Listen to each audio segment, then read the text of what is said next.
Hello, I'm James Bradfield from the Manic Preachers, and you're watching Enemy.com. I'm Nicky from Manic Street Preachers. You're watching Enemy.com. Stay beautiful.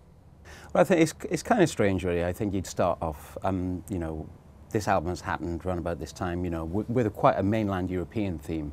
And I would say that's happened around about now because it was an idea whose time had come, I suppose. But in a strange way, I think we'd realised that, we'd spent since 1991, early 92, we've been touring mainland Europe, for all this time, and we've seen, things just change in front of our eyes.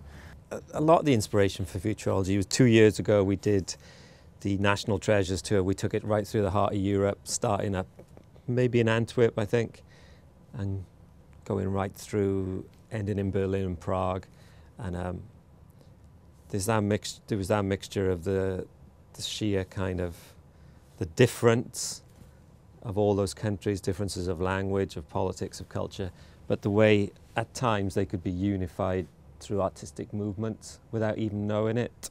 There are not many things that actually unite Europe, but there are two things. This is a post-war civility, and this complication, but this is complication whenever you're crossing borders between Germany and Austria, or England and Wales, or whether it be going across the bridge between Denmark and Sweden.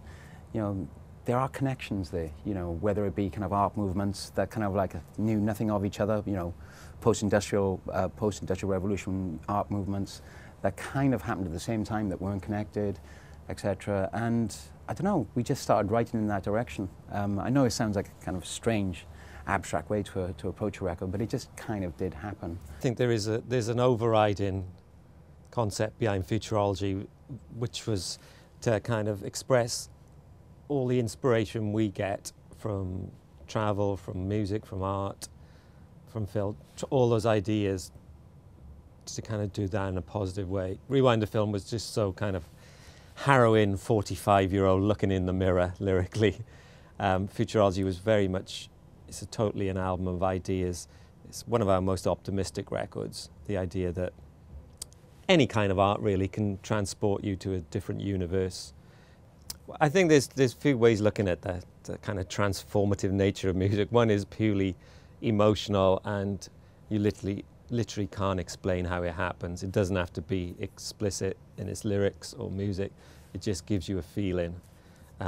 Whereas I think we've always been slightly more literal than that in terms of shoving a lot of meanings into our songs, which is a hard thing to do, and sometimes it can be overpowering and it doesn't work. But when it does, for me, as a writer, it's the most glorious feeling you can get, really.